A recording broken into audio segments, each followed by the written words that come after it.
You ask Tiger to solve. This deals with linear equations with one unknown. The final result is x equals -6.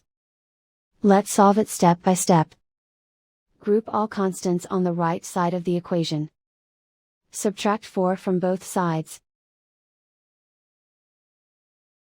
Group like terms.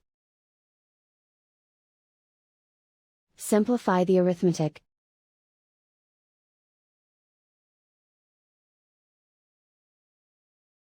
Isolate the x. Divide both sides by -6.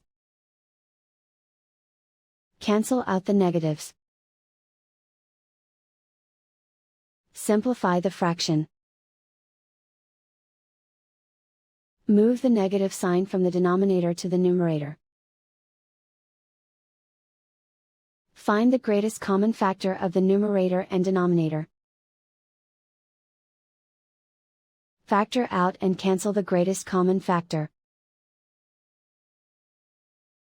And so the final result is x equals -6.